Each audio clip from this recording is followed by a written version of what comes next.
La siguiente mesa abordará la rendición de cuentas y la sociedad. La rendición de cuentas horizontal corresponde al funcionamiento de pesos y contrapesos propio de la división de poderes. Justo esta mesa tiene el propósito de la rendición de cuentas y Estado. La rendición de cuentas diagonal. El Parlamento ejerce funciones de control parlamentario, entre ellas y de manera muy poderosa la fiscalización superior. Dimensión horizontal. Pero en cuanto es el representante de la sociedad, el Parlamento posee también la dimensión vertical.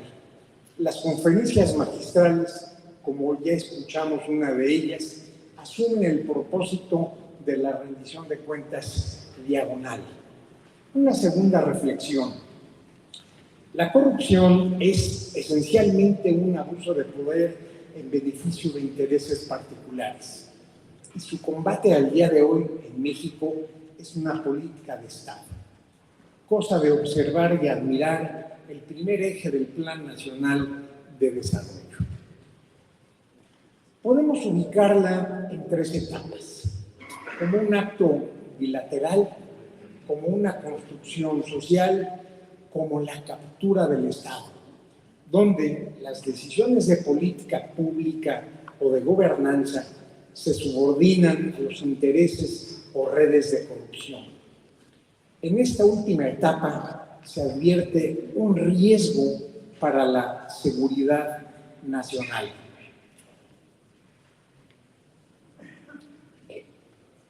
La vocación de los estudios estratégicos no puede ser omisa en el tema. Y por último, me permito hacer referencia a una excelente tesis de doctor en Desarrollo y Seguridad Nacional que presentó el señor general Martín Jaramillo Barrios con el título Gestión de la Defensa en un Estado de Transición Democrático, retos para las Fuerzas Armadas. Ante la modernización del sector en México. Solo quiero citar un par de párrafos en las conclusiones de esa brillante investigación presentada, por supuesto, aquí en el INESDEM. De conformidad con lo planteado en el marco teórico, el objetivo final que buscan las instituciones de defensa moderna es definir y alcanzar las metas deseables de manera eficiente en un entorno democrático. Como elementos claves de este proceso modernizador se identificaron, y enfatizo, la transparencia y la fiscalización como parte de la gestión de la defensa, las cuales son la base para un auténtico control civil en la toma de decisiones, así como para la implementación de políticas públicas relacionadas con la defensa. Fin de la cita. Concluyo y refrendo. La transparencia y la fiscalización son los instrumentos más poderosos de la rendición de cuentas. Habiendo dispuesto de estos minutos, ahora sí quisiera dar yo paso a la exposición de nuestros conferencistas invitados. En primer lugar, vamos a presentar a la maestra Elisa Vera Madrigal. Perdón, discúlpeme, señor general, le ofrezco una cumplida disculpa. Aquí hice alguna nota que... presentamos al señor general de división, diplomado de Estado Mayor Presidencial, Jaime González Ábalos, inspector y contralor general del Ejército y Fuerza Aérea. Por favor, señor general.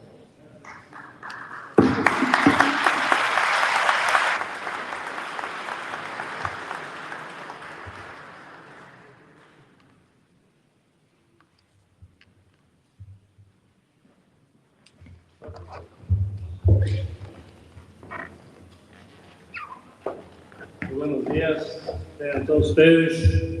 Es un honor para mí la oportunidad que se me da para poder expresarles algunos comentarios sobre el trabajo que se realiza en materia de rendición de cuentas la entidad de la Secretaría de la Defensa Nacional. Agradezco en primer término pues, a mi al secretario, a Mijael Paz del Campo, la oportunidad de habernos distinguido para poder estar con ustedes en este día y poder expresar un punto de vista pues, muy sencillo del trabajo que realizamos. Realmente es un trabajo los que me han precedido aquí, señores generales, también fueron inspectores, estuvieron cerca de la inspección, conocen la tarea que desarrollamos a diario para que todo en cuestión de rendición de cuentas se materialice tal como lo manifiestan nuestras leyes y reglamentos. Sin más preámbulo, quisiera comenzar haciendo los comentarios. Primeramente, después de esta presentación, quisiera manifestarles a ustedes que pues nosotros para poder abordar este tema desde el punto de vista de este órgano fiscalizador a nivel defensa, pues consideramos tocar estos puntos que consideramos importantes. Ustedes ven en pantallas nuestras misiones, que es la base de nuestra actual constitución institucional, y lógicamente con base en ese actual institucional es como se nos dan los recursos, y ahí es precisamente donde surge el proceso de la revisión de cuentas, las atribuciones que tenemos como institución, como inspección, como un órgano del alto mando, las funciones que tenemos producto de esas atribuciones que tenemos en nuestras leyes y reglamentos, hablarles un poquito del programa sectorial de la Secretaría de Defensa Nacional y finalizando con la rendición de cuentas. Aquí podemos platicarles mucho sobre el trabajo que se realiza y todos más ahorita con la participación que estamos teniendo en el desarrollo de obras prioritarias a nivel nacional, pues sería muy interesante. Yo sería parte de otra, podría ser parte de otra charla, de platicarles todos los aspectos que consideramos nosotros pero muy interesantes. Aquí tenemos primeramente nuestras misiones generales. Creo que son muy sencillas, no voy a requerir de mucho. Tenemos aquí las misiones que se desprenden de nuestro artículo 89, constitucional fracción sexta, es donde se desprenden estas dos principales misiones: defender la integridad, independencia y soberanía de nuestra nación, que es una misión tradicional de todos los estamentos militares en el mundo; la seguridad interior, que forma parte también de esta tarea, que una vez que carecemos de esta ley de seguridad interior, pero no es fácil describirlo o interpretarlo cuando los poderes o la forma que nos dimos para gobernarnos pues no se pueda manejar más, que hay cierta desobediencia, ciertas actitudes donde las instituciones que nos dimos para gobernarnos no pueden ejercer sus funciones. Ahí estaríamos en un escenario de seguridad interior. Los restos de misiones, auxilio a la población civil en caso de necesidades públicas, pues lo hemos visto totalmente en la pandemia que acaba de pasar, de la manera como coadyuvamos a ese esfuerzo, la instalación de hospitales para poder coadyuvar y ayudar a paliar el problema que sufrimos hace algunos años. Realizar acciones cívicas y obras sociales que tengan al progreso del país, pues eso ustedes lo están observando últimamente. Estamos en las fronteras, estamos en los ferrocarriles, estamos en muchos lugares que ustedes a diario reciben información en los medios masivos de comunicación. Y la tradicional misión en caso de desastres, pues es donde tenemos nosotros nuestro plan específico, el plan DN3E, para ayudar a la población civil que está sufriendo las inclemencias de un huracán, de un terremoto, en fin, de un fenómeno socioorganizativo, que es donde nosotros tradicionalmente participamos. Y hablando de estas son las misiones, que no hay ningún problema, todos las conocemos, los militares, la mayoría del auditorio las conoce perfectamente. Esta es nuestra naturaleza. Las atribuciones conforme a la ley orgánica del Ejército, las atribuciones de la inspección, pues ahí las tenemos en pantalla. La Inspección General es un órgano encargado de supervisar, evaluar, inspeccionar, auditar, fiscalizar, inspeccionar los recursos humanos, activos biológicos, financieros y también el adiestramiento. Verificar que los medios, los recursos materiales y humanos que están puestos a disposición de las diferentes unidades, dependencias e instalaciones sean mantenidos conforme marcan nuestras leyes y reglamentos. Esto siempre verificando el cumplimiento de los principios, como lo señala el artículo 104 de nuestra Constitución, siempre con legalidad, imparcialidad, eficiencia, lo que señala nuestra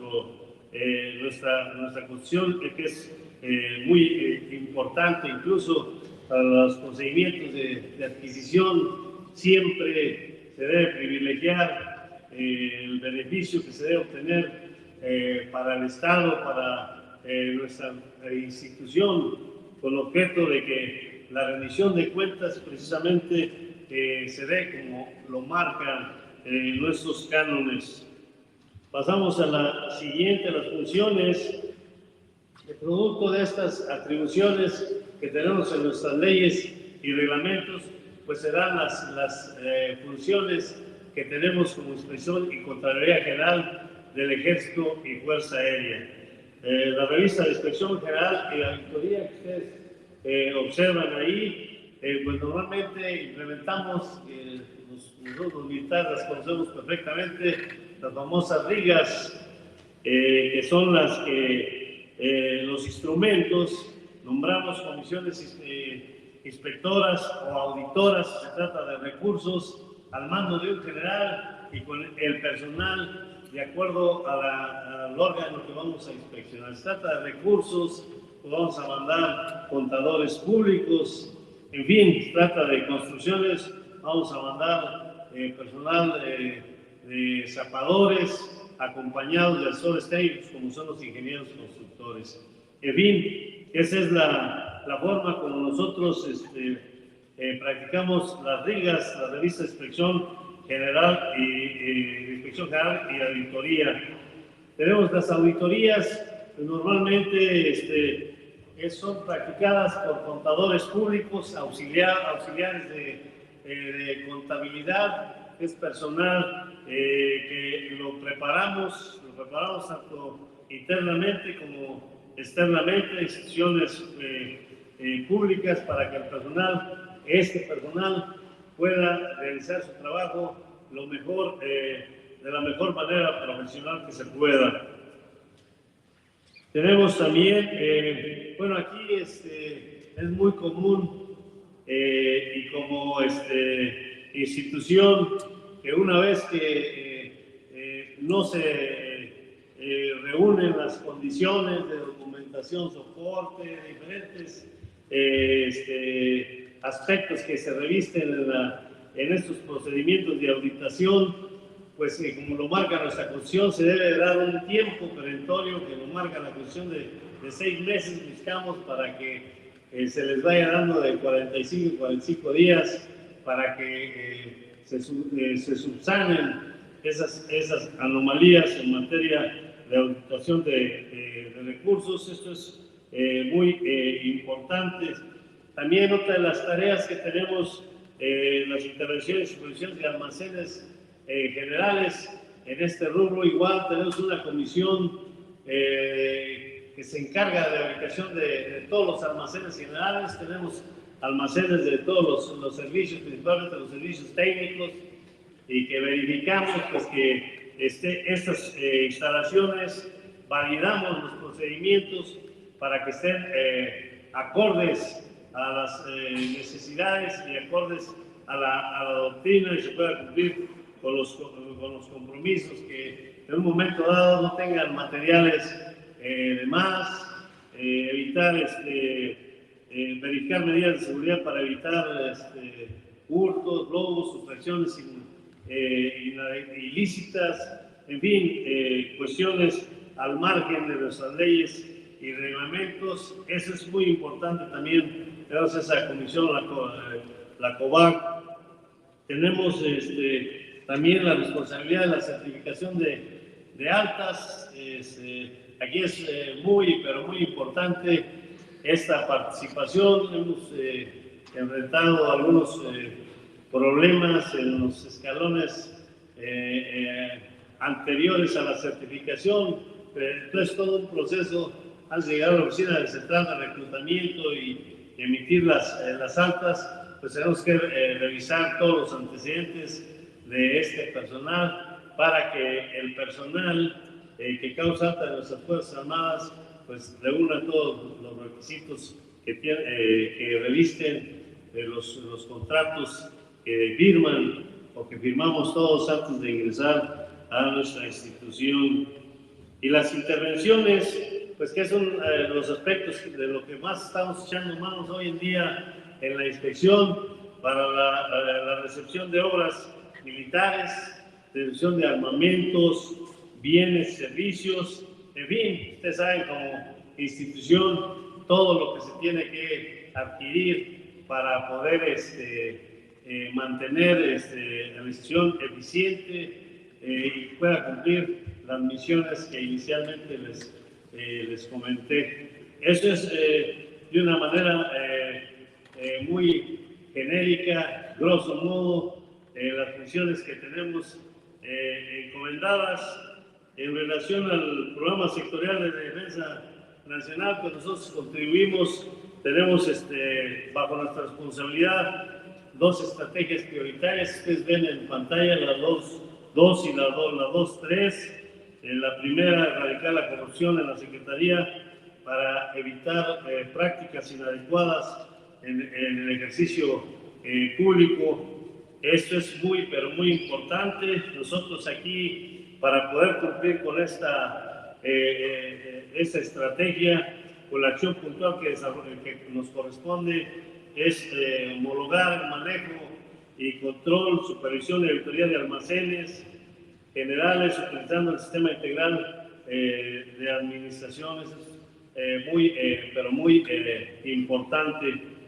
Y también la estrategia 2.3 es garantizar el correcto empleo de los recursos asignados a las actividades relacionadas con su ejercicio, se realiza con honestidad y transparencia.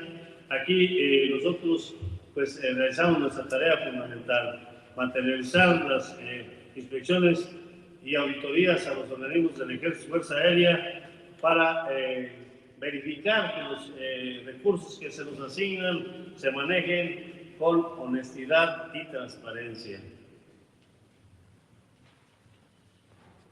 Seguimos aquí con la cuestión de la revisión de cuentas. Aquí 2 aspectos importantes.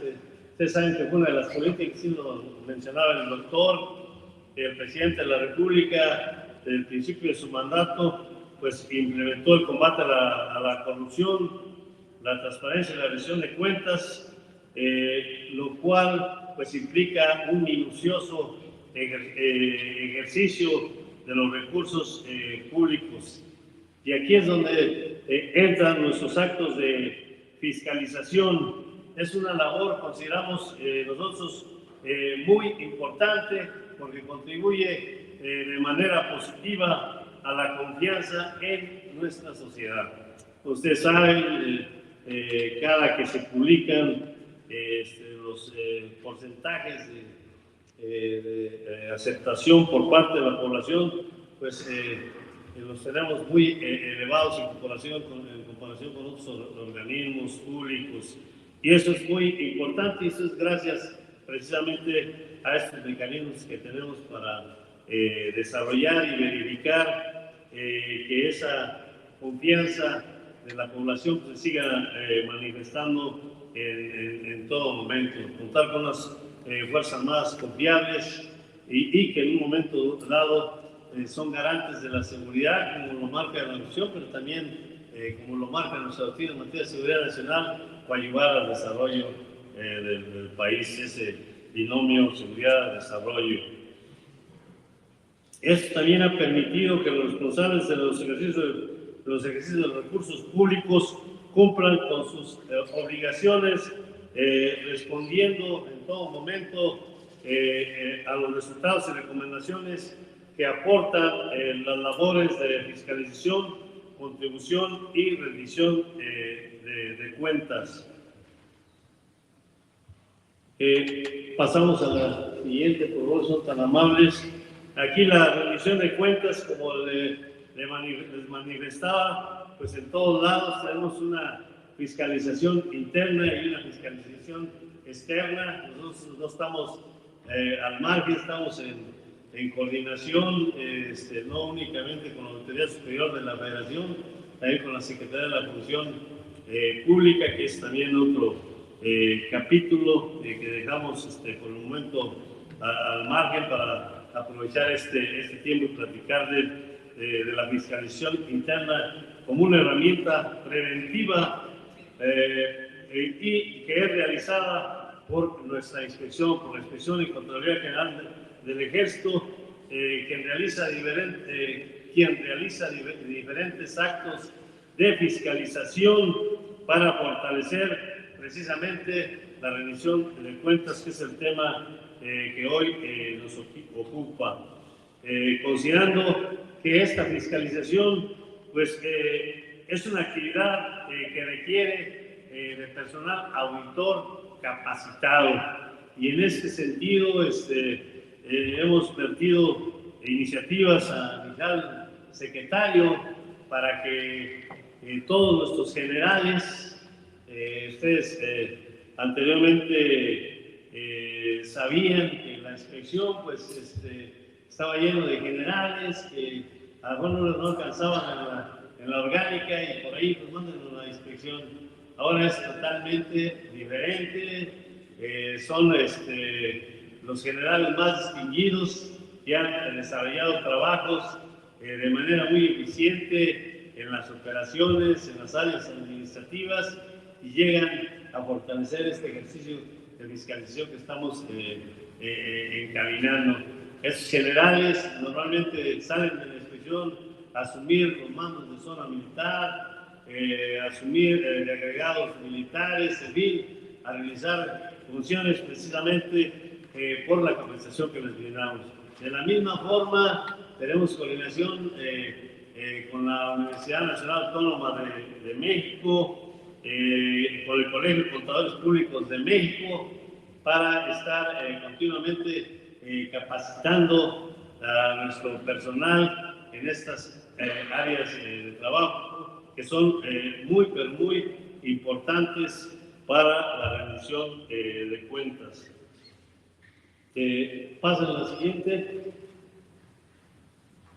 Sí, como dependencia de la Administración Pública Federal, pues tiene la obligación igual de rendir cuentas de la gestión de los recursos asignados al erario público, y se sujeta a la fiscalización, por lo que remite informes del ejercicio fiscal en curso de manera mensual y trimestral. Creo yo que es una de las tareas fundamentales y estamos obligados para evitar malos manejos, evitar que los tiempos transcurran y realmente puedan eludir la acción de la justicia en un momento determinado, si es así como por los infractores. Lógicamente, este ejercicio pues, se presenta ante la Secretaría de Hacienda y Crédito Público en el año siguiente, en el mes de abril, y pues esta información es presentada por la Secretaría para integrar la cuenta pública del ejercicio fiscal anterior. Como conclusión, yo cerraría aquí rápidamente, y disculpen la rapidez con la que estamos haciendo esto. No quisiera quitarles el tiempo a mis compañeros de mesa, pues la rendición de cuentas permite exigir resultados. Esto es muy importante, y castigar la corrupción. Eso permite al Estado conservar su legitimidad mediante su confianza, siendo un elemento sustancial para la construcción de un Estado democrático como es el nuestro. Es necesario continuar implementando estos procesos y actividades de control y seguimiento, vigilancia de los recursos públicos para que se ejerzan con estricto apego a nuestras leyes. Asimismo, fomentar el fortalecimiento mediante programas de capacitación. Es fundamental.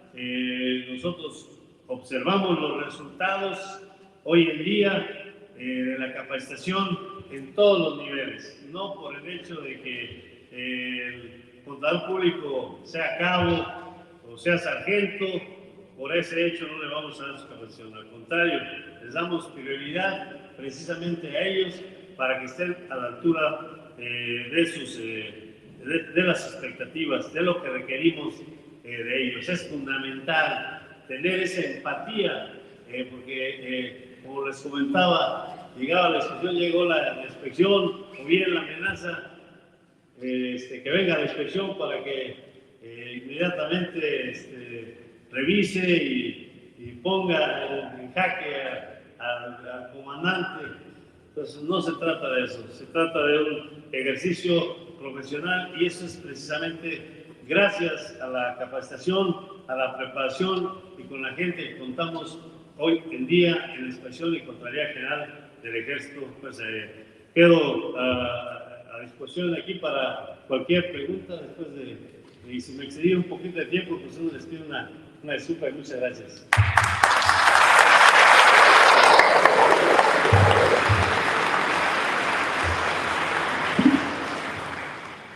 Muchas gracias al señor inspector y contralor general del Ejército y Fuerza Aérea. Le agradecemos muchísimo. A continuación, me es muy grato presentar a ustedes, desde luego, una disculpa de la doctora María de la Luz Mijangos, que tuvo que atender agenda con el señor fiscal general, pero como su representante tengo el gusto de introducir a la maestra María Elisa Vera Madrigal, que es abogada por la Escuela Libre de Derecho y maestra por la Escuela de Derecho en la Universidad de Michigan. Ha sido admitida en la barra del estado de Texas para ejercer como abogado en los Estados Unidos. Cuenta con especialidades en sistema penal acusatorio por la Escuela Libre de Derecho y en Derechos Humanos por la Academia de Derechos Humanos de la American University. Ha sido defensora pública, ha colaborado en distintas organizaciones de la sociedad civil en proyectos relacionados con transparencia, combate a la corrupción y prevención e identificación de operaciones con recursos de procedencia ilícita. Profesora tanto en licenciatura como en el posgrado en la Escuela Libre de Derecho. Actualmente es titular de la Coordinación de Control Técnico de los Delitos Tipificados como Hechos de Corrupción de la Fiscalía Especializada en Materia de Combate a la Corrupción de la Fiscalía General de la República. Bienvenida, maestra.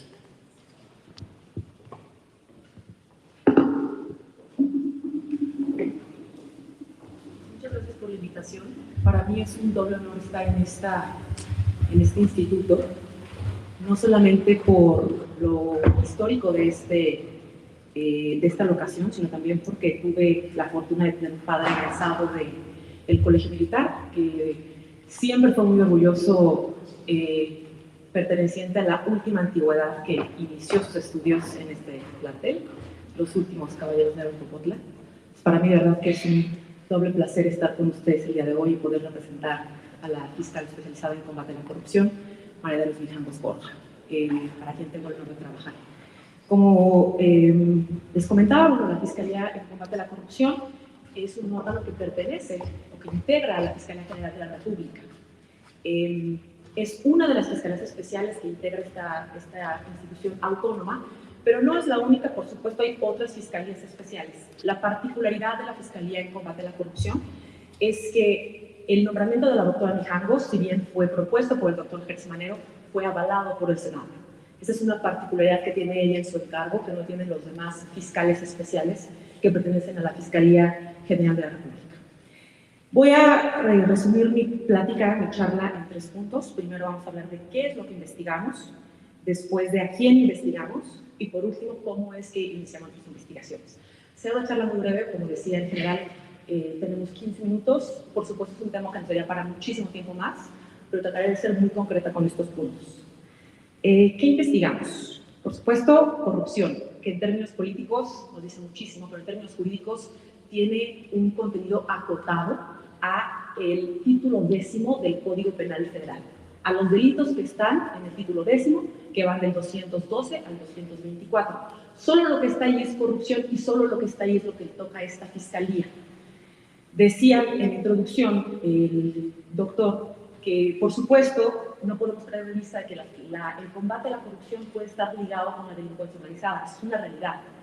Pero tristemente, la delincuencia organizada no forma parte de la materia que al día de hoy le corresponde investigar a la Fiscalía en Combate a la Corrupción.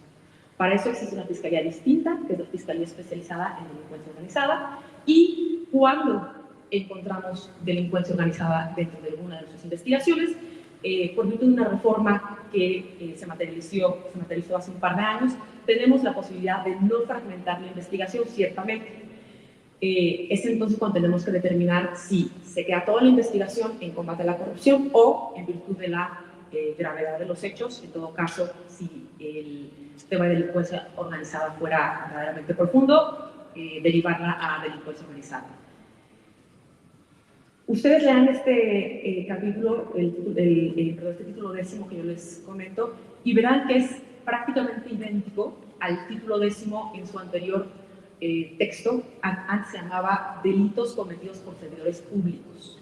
Viene la reforma de 2015, que después se materializa en normas secundarias en 2016, y aunque sí hay ciertos cambios en el contenido de los artículos, en realidad solo cambia el título a ser Delitos de Combate a la Corrupción o Delitos de Corrupción, en lugar de ser delitos de servidores públicos. De ahí que cuando ustedes lo lean van a ver que quizá algunas conductas que social o políticamente se consideren corrupción no están en este título. ¿Okay? Entonces ese es el primer punto a tomar en cuenta. De los que tenemos, quizá los que más les pueda sonar a corrupción va a ser, por supuesto, el tema de cohecho, ¿no? Peculado, que no es más que aplicar el recurso que nos dieron para un fin a un fin distinto, así sea un fin similar o parecido, no es el fin para que nos tengamos recursos. Y, por supuesto, enriquecimiento ilícito, que se ha convertido en uno de los delitos de mayor aplicación reciente. Ahora, la Fiscalía en Combate a la Corrupción se integra a su vez por 4 fiscalías especiales. Estas fiscalías, la especialización de estas fiscalías se generó en virtud de la recurrencia de los delitos que teníamos. Una de ellas es la Fiscalía Especial en Delitos de Alto Impacto Social. Ahí se analizan delitos, por ejemplo, de sector social, farmacéuticas, temas de pensiones. Tenemos otra fiscalía que se encarga de estudiar los delitos de corrupción cometidos dentro del sistema financiero.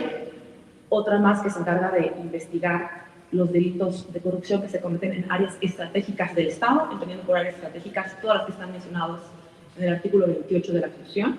Y tenemos una fiscalía más que se encarga de estudiar todos los delitos residuales. Estas 4 fiscalías dependen de la doctora Mijangos y a su servidora le corresponde revisar el trabajo de estas 4 fiscalías especiales.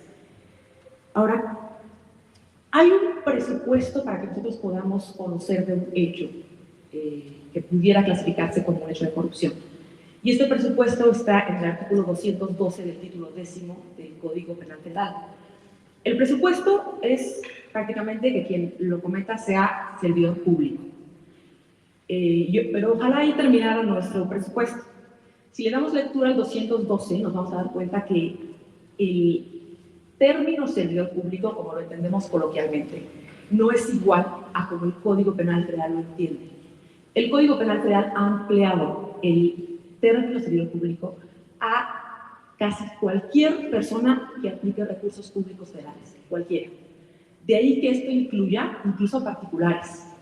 Muchas veces las personas con quienes se contrata, ¿no? Los contratistas no tienen temor de hacer ilicitudes en las contrataciones, ¿no? O de ofrecer dinero a cambio de las contrataciones, y creen que por eso, por ser particulares, van a escaparse quizá de una fiscalización o de una investigación. Eso es equivocado, porque en términos del 212, ellos están aplicando recursos públicos federales, ¿no? Bueno, el segundo presupuesto es, como lo decía el anterior ponente, que se trate o que verse sobre recursos públicos federales, ¿no?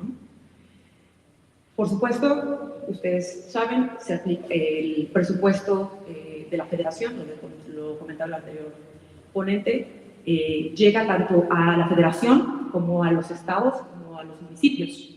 Esto quiere decir que incluso servidores públicos municipales pueden cometer delitos federales. Los pueden cometer cuando en ejercicio del gasto público federal, en aplicación de recursos públicos federales, lo aplican mal o no lo aplican y no lo regresan a la federación mediante el procedimiento correcto. Lo mismo puede pasar con servidores públicos locales o con servidores públicos federales.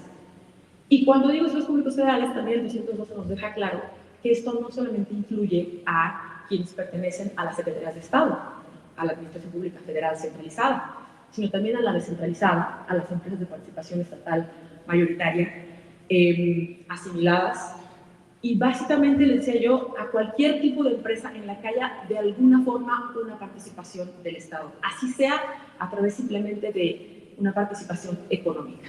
¿Eso qué implica? Que podemos investigar no solamente actos que se cometen dentro de las contrataciones de la Administración Pública Federal, sino también a través de los diferentes programas o proyectos que se coordinan con empresas para construir la infraestructura que requiere el país. Con esto quisiera cerrar nada más diciendo que por cuanto hace la Fiscalía en combate a la corrupción, los casos que tenemos más recurrentes de sujetos activos, todavía con presunción de inocencia no les llamaría yo imputados, pertenecientes a las Fuerzas Armadas, son relacionados con contrataciones en las que no se siguieron las formalidades y o no se licitó correctamente. Por supuesto, cuando hablamos de la Secretaría de Defensa Nacional, normalmente tiene una excepción para no tener que licitar. Pero cuando hablamos de otras contrataciones que se hacen, quizá ya no enfocadas a seguridad nacional, ya no entra esa excepción. Entonces estamos viendo mucha incidencia de este tipo de delitos. También, curiosamente, como lo decía también el anterior ponente, a través de denuncias de la Auditoría Superior de la Federación, nos encontramos con este tipo de hechos. Y a través de denuncias que nos llegan de la función pública, encontramos recurrentemente enriquecimientos ilícitos. Esto no quiere decir necesariamente que el personal de las Fuerzas Armadas esté enriqueciendo, sino que equivocadamente no presentan su declaración patrimonial correctamente. Y esto lleva a la función pública a creer que quizá no hay coincidencia entre lo que se declara y lo que fiscalmente se tiene. Entonces, por supuesto, la Fiscalía lo que busca dentro de sus investigaciones es esclarecer los hechos, ¿no? Llegar a la verdad de estos, y si como parte de la investigación se esclarecen estos hechos, no hay necesidad de llevarlos ante el juez, de judicializarlos. Estamos a sus órdenes, esperamos poder aclarar nuestras dudas y seguir participando con ustedes. Muchas gracias. Universidad Iberoamericana, especialista en Derecho Fiscal por la UNAM, maestro en Derecho por la UNAM, maestro en Ciencias Jurídicas y doctor en Derecho por la Universidad Panamericana. Es autor del célebre libro de texto para abogados, El Nuevo Derecho Administrativo. Tiene 7 coautorías en libros, al menos, y coordinación en igual número de obras especializadas en Derecho y en Administración Pública. Es articulista en La Crónica de Hoy y en El Universal.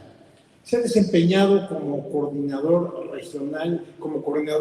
de posgrado investigador de la Universidad de Anáhuac, titular del órgano interno de control en el Instituto para la Protección al Ahorro Bancario, director general de Coordinación Regional en el Consejo de la Judicatura Federal, director general de Recursos Materiales en la Suprema Corte de Justicia de la Nación, magistrado del Tribunal Federal de Conciliación y Arbitraje, entre otros cargos.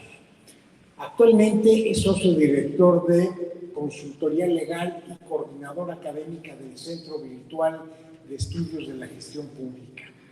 En este Instituto Mexicano de Estudios Estratégicos en Seguridad y Defensa Nacional es investigador y subdirector del mismo. Bienvenido, doctor Carlos Matute.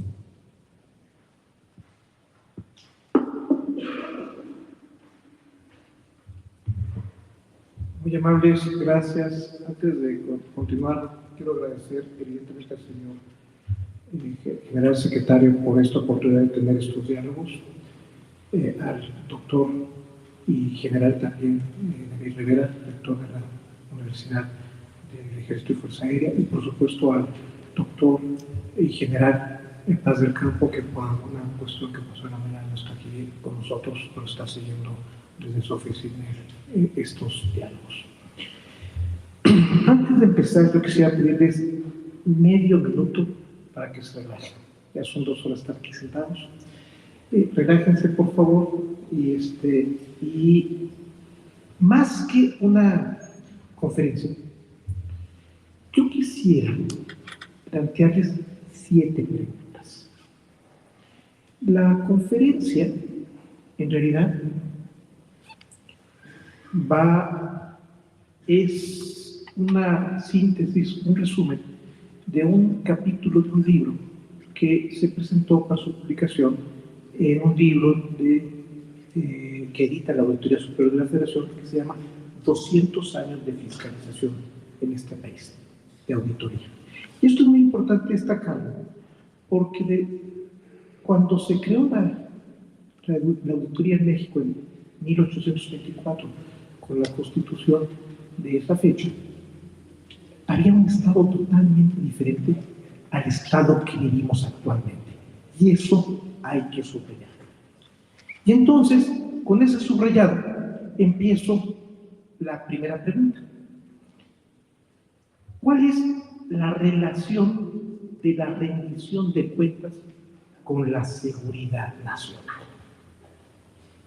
Y entonces, la primera idea que nos viene a la cabeza es, la utilizan como instrumento para ser opacos por la ley de adquisiciones y obra pública. Y yo creo que es una respuesta equivocada. ¿Por qué? En realidad, cuando empezamos a hablar de rendición de cuentas, primero tendríamos que empezar a definir qué es gestión pública. Porque la rendición de cuentas también está necesariamente con la gestión pública.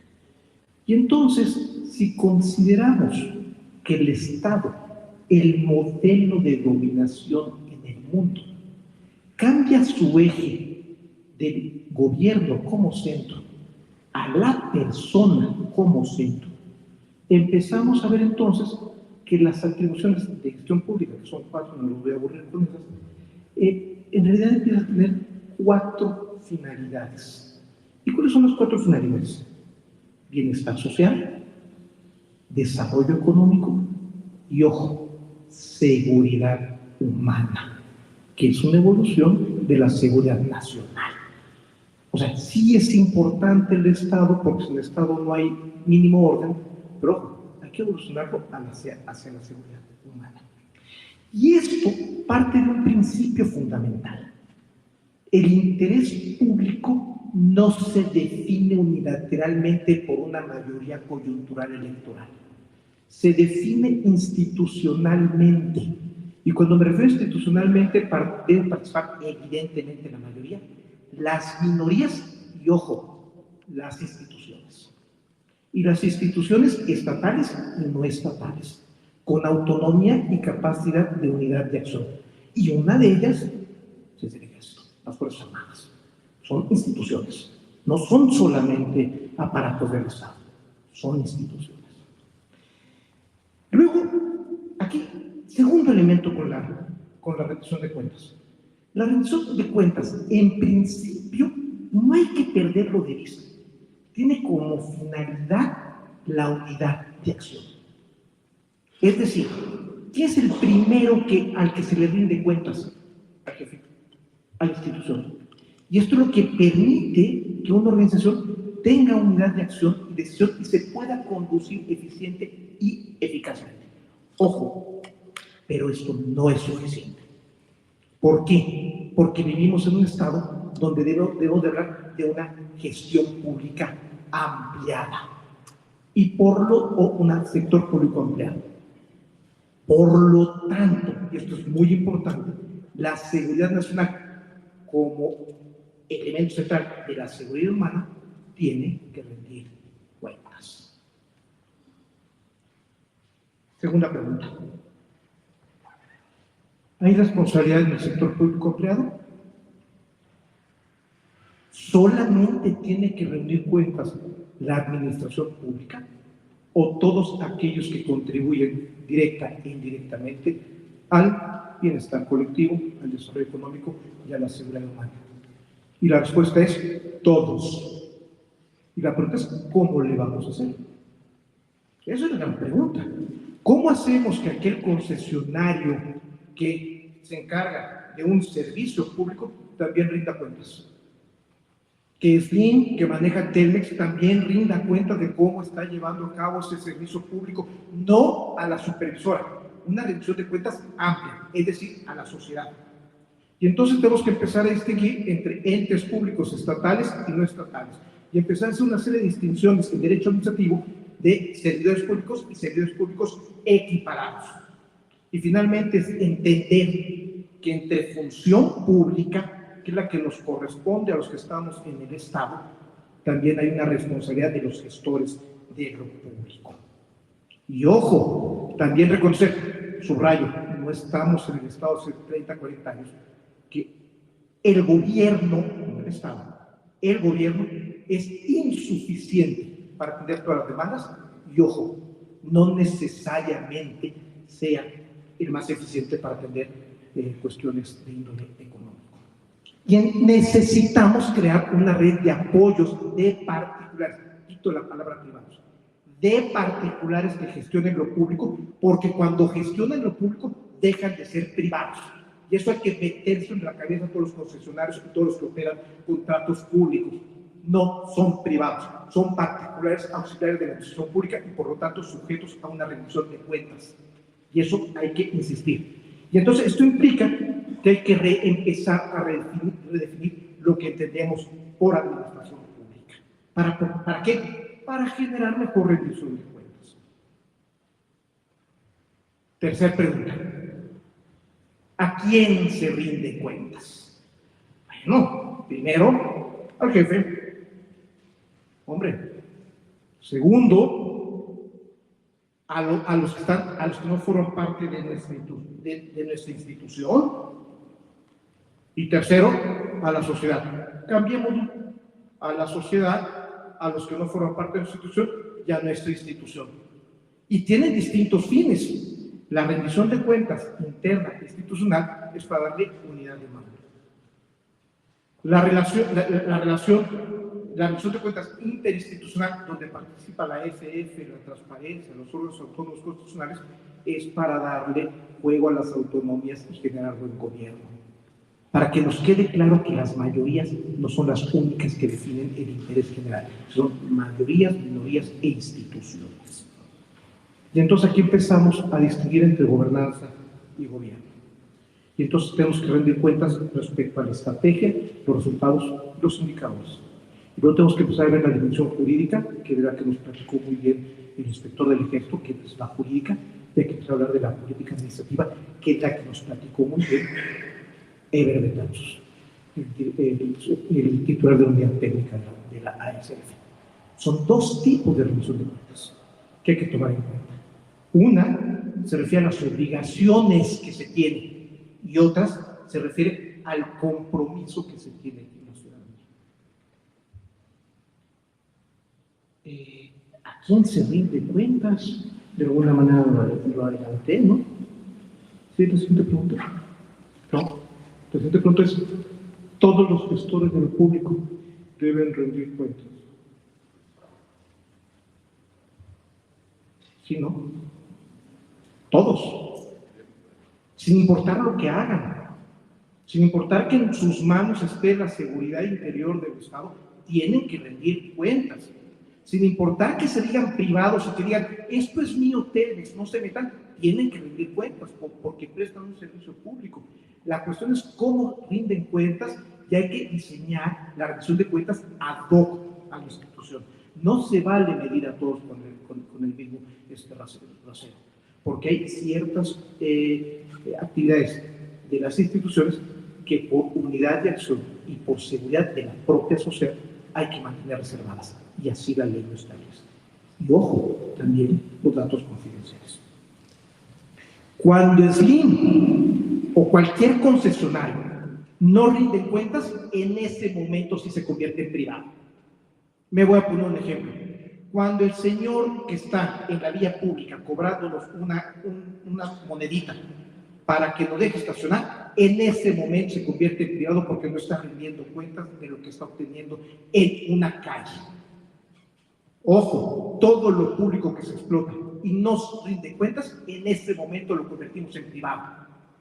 Cuando al privado que gestiona lo público le hacemos rendir cuentas, lo convertimos en un particular que gestiona lo público y tiene que rendir cuentas. Y eso hay que entenderlo. ¿Y por qué tenemos que rendir cuentas? Pues porque es un dogma de la democracia, ya lo decía Omar en la mañana. Es un dogma democrático, sin duda, y legitima al gobierno que rinda cuentas.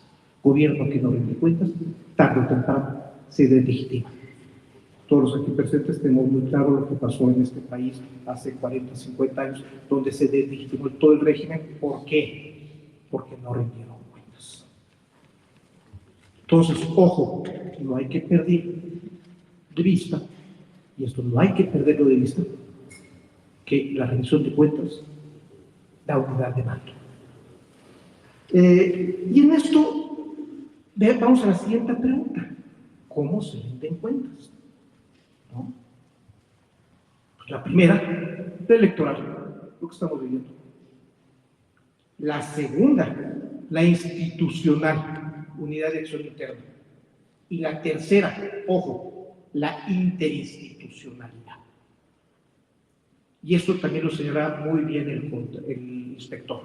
Ojo, no solamente importa la auditoría interna, también la externa. Y estas vinculaciones que están entre las distintas organizaciones. Atentar contra las autonomías es atentar contra la interinstitucionalidad en la rendición de cuentas. Necesitamos organizaciones tan poderosas como las organizaciones que rinden cuentas para que las obliguen a rendir cuentas. Porque así el ciudadano solamente con las elecciones es complicado. ¿Por qué? Son cada 3 y cada 6 años. Hay que generar un entramaje institucional. También hay que decir que entonces la gobernanza es una red de rendición de cuentas. Última pregunta. Las áreas responsables de la seguridad nacional deben rendir cuentas, y creo que ahí ya puse la respuesta. Sí, indudablemente. ¿Qué es la seguridad nacional? Una condición indispensable para garantizar la integridad y la soberanía nacionales, libre de amenazas al Estado, en busca de consultar una paz duradera y fructífera. Definición formal. Vayámonos. Busca la integridad, estabilidad y permanencia del Estado. La estabilidad social no se logra sin rendición de cuentas. No hay Estado democrático sin rendición de cuentas. La estabilidad necesariamente es rendición de cuentas. Tercer elemento.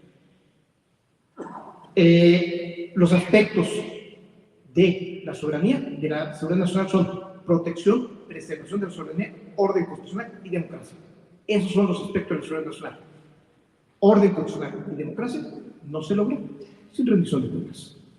La rendición de cuentas es un elemento sustancial de un Estado constitucional, democrático y de derecho, en el que las Fuerzas Armadas son fundamentales. No hay derechos humanos si no hay la garantía mínima de orden que otorgan las Fuerzas Armadas. Y entonces hay que empezar a distinguir con defensa. Defensa nacional es el aparato al servicio del gobierno que ayuda cuando hay una disrupción a restituir la paz. Y en ese momento, como ya lo dijo el inspector, también tiene que rendir cuentas, como ya nos lo explicó. Ya no quiero avanzar. Y la última pregunta. ¿La seguridad nacional es un límite a la rendición de cuentas? Sí, como excepción. Y solamente para efectos de las adquisiciones, las obras públicas. Por eso, cuando el señor presidente, con todo respeto, manda un acuerdo donde declara de seguridad nacional todas las obras públicas, chico favor le hace a los operadores de las obras. ¿Por qué? Porque los presenta como opacos cuando, ya lo vimos con el inspector, no lo son. Porque la seguridad nacional es una excepción al principio de máxima publicidad. Y para que proceda esa excepción, se tiene que hacer una prueba de daño. Caso por caso, no puede ser. Entonces, la seguridad nacional es una condición mínima para el bienestar. Y ojo, la rendición de cuentas protege un derecho fundamental de las personas. El derecho a que el poder no se concentre en una persona o en una corporación. La rendición de cuentas nos previene de eso. Finalmente, ya para concluir, solamente les pongo a la consideración 3 libros donde ustedes podrán profundizar sobre estos temas que hemos tenido la oportunidad de trabajarlos.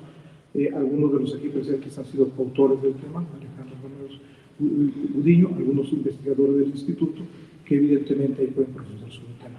No me basta más que agradecer su atención y si me pasé unos 3 minutos, disculpen el tiempo. Muchas gracias.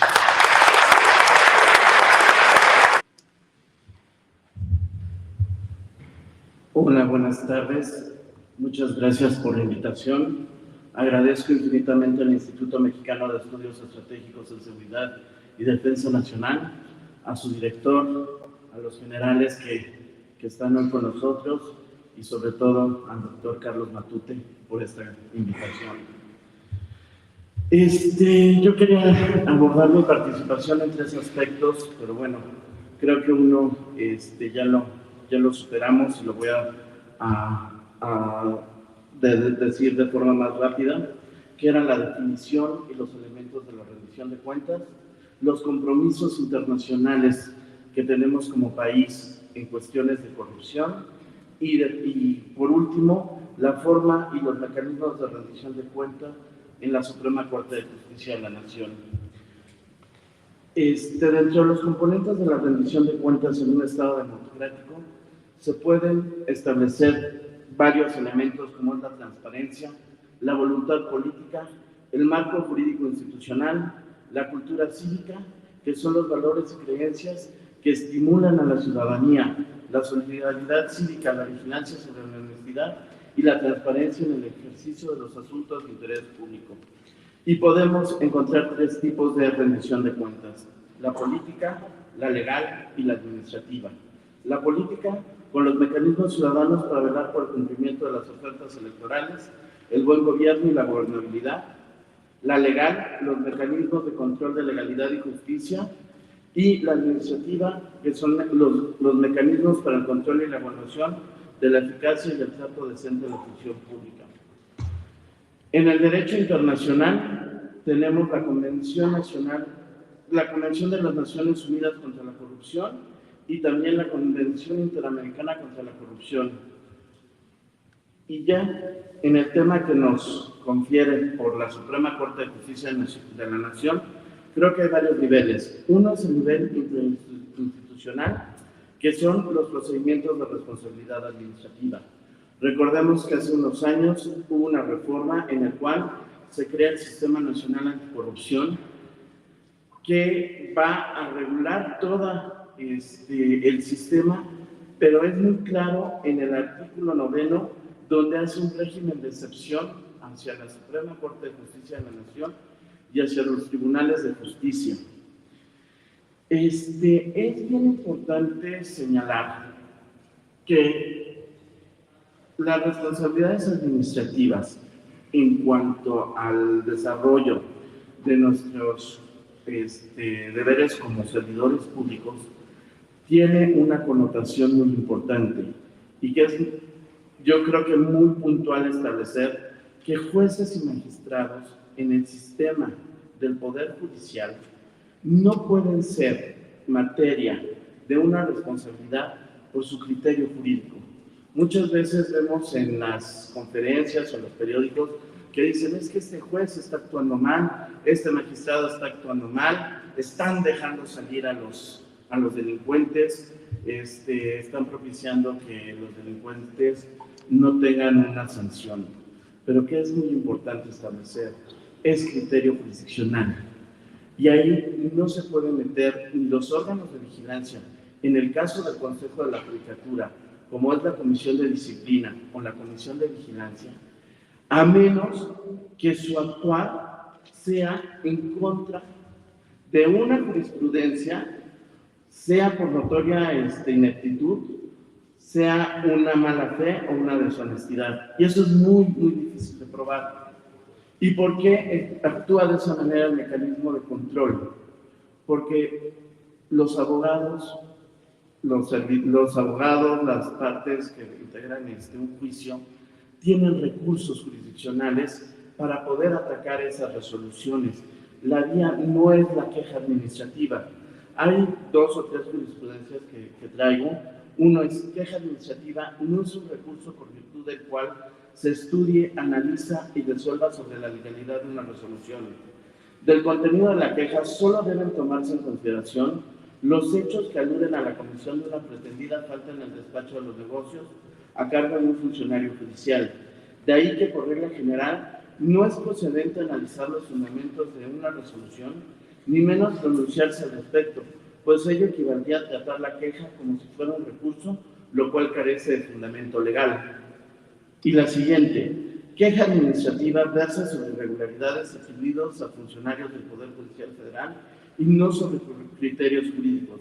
La llamada queja administrativa, cuya existencia se deriva de lo previsto en la fracción sexta del artículo 13 de la Ley Orgánica del Poder Judicial, tiene como propósito que el Pleno de la Suprema Corte conozca y decida si la conducta de magistrados y jueces es correcta, por lo que esa instancia debe circunscribirse al examen de conductas que revelen ineptitud manifiesta, mala fe, deshonestidad o alguna otra seria irregularidad en la actuación de los funcionarios judiciales. Por consiguiente, en dicha instancia no pueden examinarse de nueva cuenta, para efectos jurisdiccionales, los problemas jurídicos controvertidos en un caso concreto, para determinar si la Suprema Corte comparte el criterio jurídico sustentado o si existe alguna irregularidad técnica en una sentencia que en muchos casos tiene el carácter de ejecutoriada. Entonces, creo que sí es muy importante señalar esto, porque como les decía, muchas veces en la prensa nos dejamos llevar por la actuación de los jueces y magistrados, cuando en realidad lo único que ellos están haciendo es hacer valer la independencia y la autonomía que tienen los jueces y magistrados. Muchas veces los litigantes piensan que presentando una queja administrativa ante el Consejo de la Judicatura va a resolver su asunto, y no, la verdad es que ya es cosa juzgada, hay recursos jurisdiccionales como es la apelación, como es el amparo de forma directa e indirecta, pero hay medios de defensa. La queja contra los jueces y magistrados ya lo vemos muy puntualmente en esta jurisprudencia, ¿no? En el caso de queja contra los ministros, que también es un tema que ha estado en la actualidad, quien le compete conocer y dictaminar sobre la queja de los señores ministros es el propio Pleno de la Suprema Corte de Justicia. Muchas veces piensan que ya sea la Contraloría o la Unidad de Investigaciones, la UJIRA, son los que van a ver esos asuntos, pero no, le compete exclusivamente al Pleno de la Suprema Corte de Justicia, y que en estos momentos están resolviendo una consulta que tiene uno de los ministros ponentes, el ministro González Alcántara, en el cual van a determinar el procedimiento por el cual van a llevar a cabo este tipo de quejas en contra de los ministros. Bueno, por otra parte también la Suprema Corte tiene que rendir cuentas ante entes exteriores como es la Auditoría Superior de la Federación.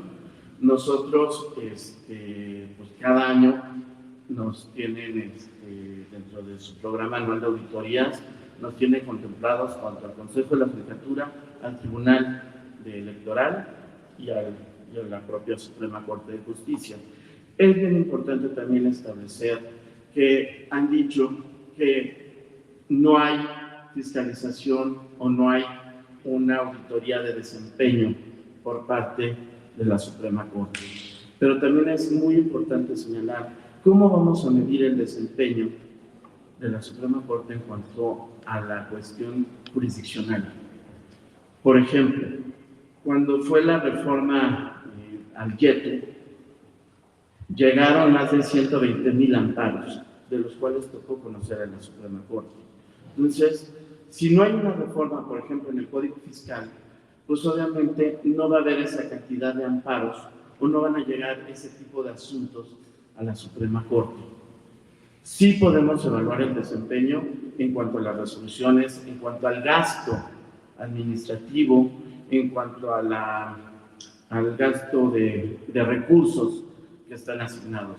Pero evaluar el desempeño conforme a juicios o conforme a la función jurisdiccional que tiene la Suprema Corte es sumamente difícil. Podría decir que es imposible. ¿Por qué? Porque no tenemos un parámetro para medirlo. Puede haber veces que tengamos muchos asuntos o puede haber años que sea la mitad. Entonces, creo que eso sí también es muy importante puntualizarlo, porque muchas veces nos dicen es que ustedes no evalúan su desempeño. ¿Por qué? Porque en materia jurisdiccional es casi imposible hacerlo, ¿no? Y también en otro aspecto, y conforme rendición de cuentas hacia la sociedad, les podemos decir que cumplimos con todas las obligaciones de transparencia, todo está en nuestro portal y que cada año el instituto nos los evalúa y hemos salido bien calificados. Muchas gracias. El maestro Marco Romero, experto en este tema, aunque creo que ya el maestro Simek la respondió. La voy a leer, maestro, por si amerita algún comentario adicional. Dice la pregunta de Marco: ¿cómo rinden cuentas los ministros de la Suprema Corte? ¿Ante quién? ¿Y qué responsabilidades están sujetos los señores ministros? No sé si quiere agregar algo más, maestro.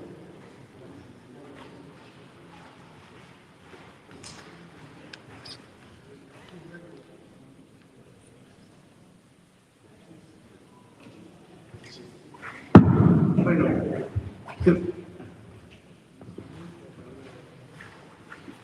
obviamente como servidores públicos, los señores ministros, obviamente, como lo establece la ley, son versiones públicas, porque también no se puede poner en riesgo la seguridad de los ministros.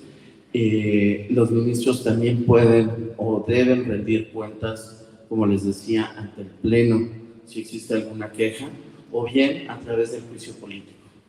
Ellos son sujetos a juicio político y que, bueno, tendrán que rendir cuentas.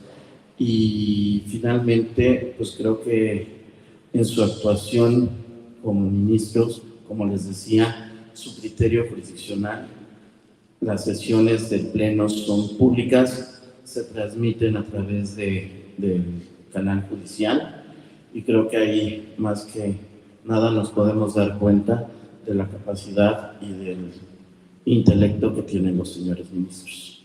Gracias.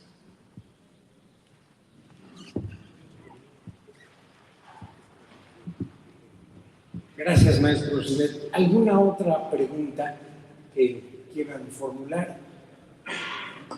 Por aquí nos están solicitando. Señor diputado. Gracias nuevamente. Me inquieta una pregunta, que sea tan fácil la respuesta y tan lógica que la podamos entender. ¿Qué mecanismos tienen para garantizar que todo ente público, por supuesto en primer lugar, pero aquellos que ustedes en la plática nos enseñaron y aprendimos, que los civiles son los que no son funcionarios, pero que al tener compromisos con las entes gubernamentales y se utiliza el presupuesto la Federación, en algunos de los 3 niveles, se comprometen a tener, se comprometen también a declarar y tienen responsabilidades. ¿Qué mecanismos tienen la Fiscalía de Corrupción, Anticorrupción, para que el Poder Legislativo pueda establecer elementos de poder legal para que todo el mundo efectivamente sea juzgado, castigado? Porque nosotros vemos en los diarios que se cometen abusos y están pasando, y no vemos que tengan mecanismos ni legales ni coercitivos para que cumplan las autoridades, los funcionarios en el manejo correcto, y menos cuando se trata de implementos o de adquisiciones que afecten la seguridad nacional.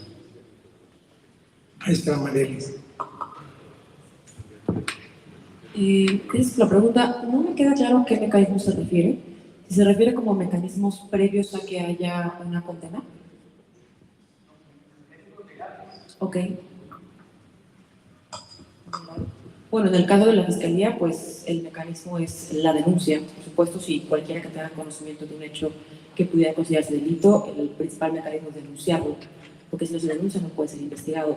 Claro, la Fiscalía puede investigar de oficio, pero en delitos tan técnicos como estos, no es como en los homicidios, que vemos al muertito, ¿no?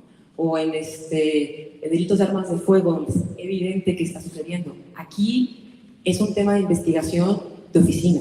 Entonces, para que pueda investigarse, tiene que ver alguien detrás de esa oficina que encontró esa información y que, por supuesto, presente la denuncia. Por parte de la Fiscalía, cuando dentro de las investigaciones encontramos que quizás se está ocultando parte de otro hecho o que está relacionado con algún otro hecho, lo que hacemos es darle vista a la Contraloría de esa institución. Darle vista y pedirle que investigue ese hecho por la parte administrativa y o solicitarle mayor información para determinar si iniciamos una carpeta independiente para investigar algún otro hecho.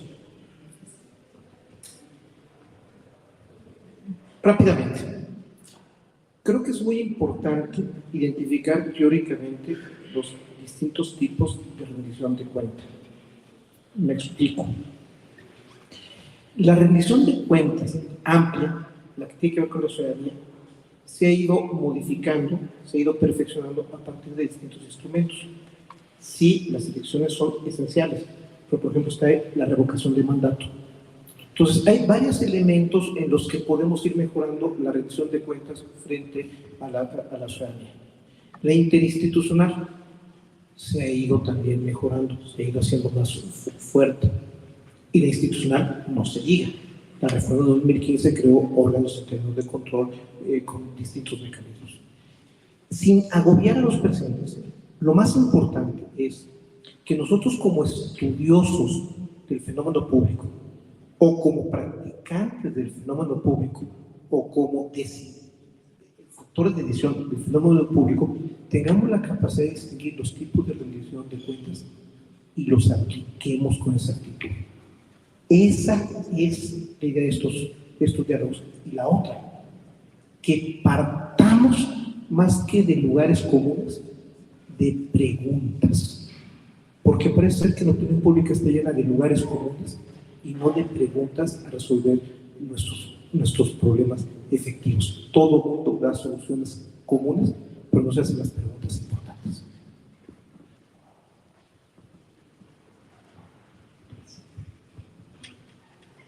Perdón, ¿había otra pregunta?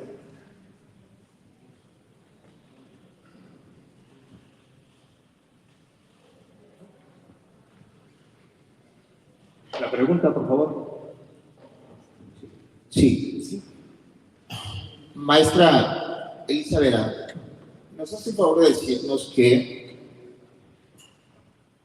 lo que se persigue es el enriquecimiento ilícito? Ser rico es la consecuencia de la conducta indebida, no es la conducta en sí misma.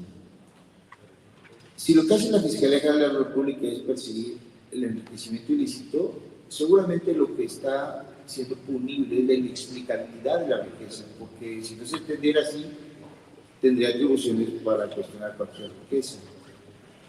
Le consulto, ¿qué es lo que hace la Fiscalía para identificar cuál es la conducta activa, cuál es la conducta punible, cuando está hablando exactamente de una riqueza que no es explicable? ¿Qué persigue? ¿La inexplicabilidad o la causa-efecto de esa riqueza en relación al activo? Muy buena pregunta, muchas gracias. Normalmente las investigaciones de enriquecimiento ilícito se inician por una inexplicabilidad que jurídicamente genera una presunción de que el origen es ilícito. Y la genera porque el propio artículo que regula el enriquecimiento ilícito le dice: será ilícito toda aquella riqueza que no se pueda acreditar legalmente que proviene de sus ingresos. Esto no quiere decir que los servidores públicos solo puedan tener un ingreso que es sus salarios. Por supuesto que pueden tener diversos ingresos como rentas, ¿no?, de una empresa, etc. Pero todos estos ingresos tienen que ser declarados en las declaraciones que todos los servidores públicos presentamos anualmente. Cuando esa riqueza o esos otros ingresos no se declaran, o se declaran a lo mejor fiscalmente, pero no en la función pública, ahí es donde viene esa falta de sincronía en las declaraciones. Y eso es lo que le da a la función pública normalmente inicio para que denuncie. ¿Qué hace la función pública? Imprime las declaraciones de los servidores públicos, le pide sus declaraciones o hace por ahí algún tipo de cruce de información, junta todo el expediente de las distintas declaraciones que ha presentado el servidor público a lo largo de los años y hace un dictamen que le llaman evolución patrimonial. Entonces, función pública junta las declaraciones, le pide a las secretarías de Estado a las que trabajan: oye, ¿cuánto ganó esta persona?, ¿no? Y todo eso hace una evolución patrimonial. A ver, con lo que él ganaba, le alcanzaba para A, B, C, D, Y. Para eso no le alcanzaba. Y entonces presentan la denuncia porque parece una presunción de que lo que no se acredita lícitamente, sea con el salario, sea con algún otro ingreso que ellos hubieran declarado oficialmente en su declaración patrimonial, se entiende ilícito. De ahí la importancia de la declaración patrimonial que hacen los servidores públicos, porque lo que no esté ahí se puede presumir ilícito. Es una presunción que puede ser muy discutida, pero es una presunción que está en ley y es una presunción que la Corte desde el 94 declaró como válida. Entonces, para bien y para mal, como decía Eber Betanzos, ser servidor público implica muchas responsabilidades, y una de esas responsabilidades es ser transparente en nuestro patrimonio, rendir cuentas. Al final del día, la declaración patrimonial es una forma de rendición de cuentas que hacemos cada uno en lo individual de nuestro patrimonio, y no es más que nuestro primer paso para defenderlos en un futuro para una posible investigación. Nadie está exento de ser investigado por enriquecimiento ilícito. Dice por ahí que las fiscalías que investigan corrupción son las fiscalías que investigan también las envidias y las traiciones. Y puede ser, ¿no? Puede ser. Pero la realidad es que si uno tiene todo en orden y si uno siempre ha rendido sus declaraciones y las declaraciones son certeras y coinciden con lo que uno tiene, no hay nada que temer, porque verdaderamente que en una evolución patrimonial se va a poder identificar que tiene un origen ilícito, sea porque la persona tiene rentas, sea porque la persona, por ejemplo, un médico militar, porque tiene consultas externas, ¿no? Hay una diversidad de razones por las cuales uno puede tener ingresos ilícitos que no necesariamente están relacionadas con el haber, ¿no? Pero todos esos ingresos tienen que ser declarados, y también tienen que ser declarados incluso pues los vehículos, ¿no?, las propiedades, etc. La declaración cada vez ha sido más amplia. Se ha ido en este sexenio se amplió incluso al tema de conflictos de intereses, y creo que eso es lo más importante, tener claro que la declaración es nuestra herramienta para defendernos contra cualquier futura investigación. Gracias.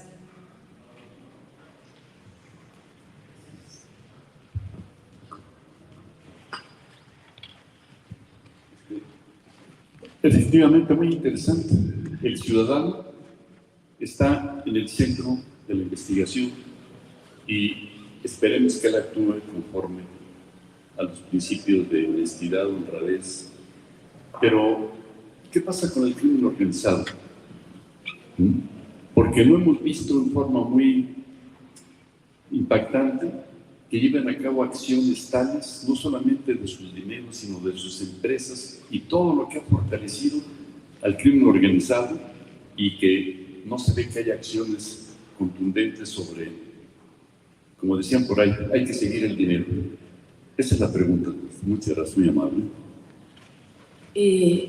Muchísimas gracias. Efectivamente, el inicio de muchas investigaciones de delincuencia organizada son delitos de corrupción, porque a través de las investigaciones de corrupción podemos hacer precisamente esa determinación de el origen de los recursos, ¿no? O en el caso de las contrataciones, de a dónde se fueron los recursos, o con quién se contrató, quizá cuál fue la manera en la que ese grupo de la delincuencia organizada logró infiltrar, ¿no? en ese sector específico de la industria. Pero una vez que encontramos delincuencia organizada, normalmente no se queda dentro de la competencia de la Fiscalía en combate a la corrupción. Normalmente ahí se va a la Fiscalía en delincuencia organizada y ya es investigado de una manera distinta. Ahora, las investigaciones de delincuencia organizada sí tienen un nivel de secrecía todavía mayor. De ahí que todas las carpetas de investigación lo tienen, pero las carpetas de delincuencia organizada es más difícil que quizá tengamos conocimiento como sociedad de qué se está investigando y a quién se está investigando, ¿no? No sé si con esto respondo su pregunta, pero estoy de acuerdo con usted en que existe ese vínculo y que es sin duda importante investigarlo. Muchas gracias, muy amable. Gracias. ¿Alguna otra pregunta? Perdón, por aquí solicitan hacer uso de la palabra.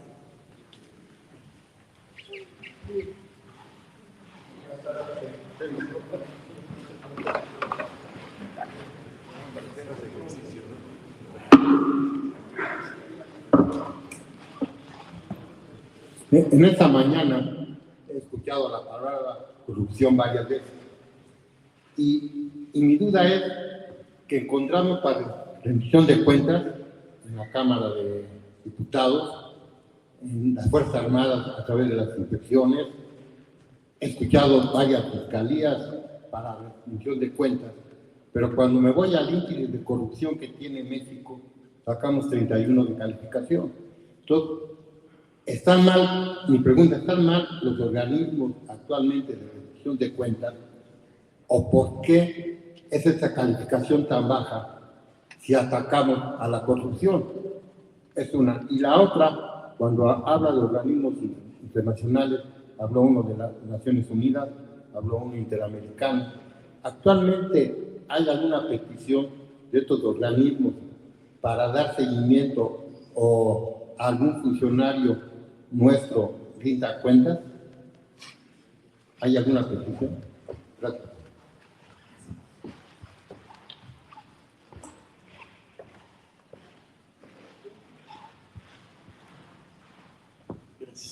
Mire, yo les señalé los dos tratados o convenciones que tenemos firmados, pero en realidad yo creo que quien tiene esa información es la Secretaría de Relaciones Exteriores. En el ámbito de la Suprema Corte de Justicia de la Nación no tenemos ninguna petición o no tenemos ninguna solicitud por parte de algún organismo internacional. Gracias.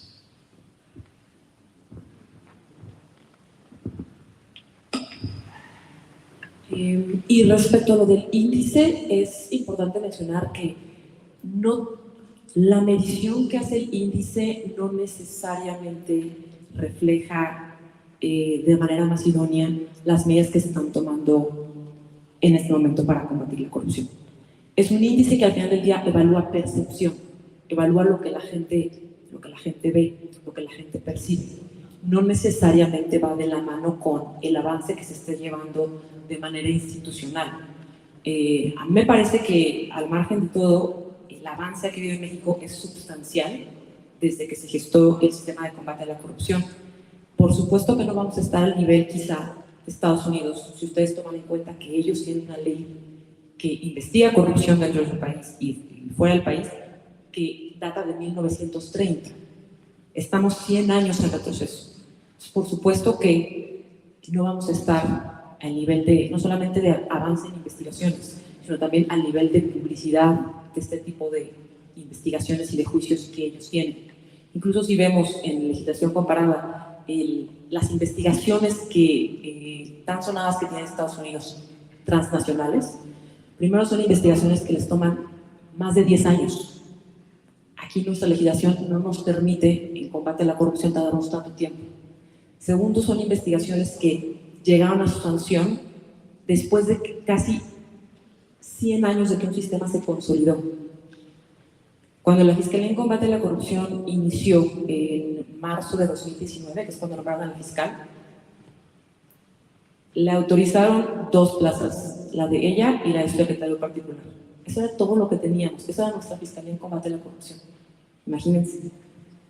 Fueron muchas largas pláticas y muchos estira y afloje conseguir presupuesto real para la investigación y que permitiera formar una fiscalía que, por lo menos de manera incipiente, logre investigar y prevenir el combate a la corrupción.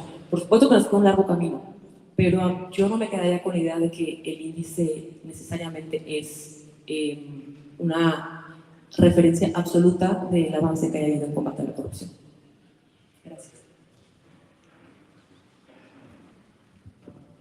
Muchas gracias. Bueno, pues yo quiero dar por concluida esta mesa, agradeciendo realmente las brillantísimas exposiciones que hicieron nuestros invitados. Quiero agradecerle al mayor Huerta que haya permanecido aquí. El señor inspector y contralor general me anunció que habiendo alguna pregunta en su ámbito la respondería. Y bueno, con ello quiero pues yo concluir la mesa. A ustedes también nos han ilustrado muchísimo sus preguntas y creo que hemos cumplido, señor subdirector, con este diálogo, con esta reflexión de rendición de cuentas y Estado.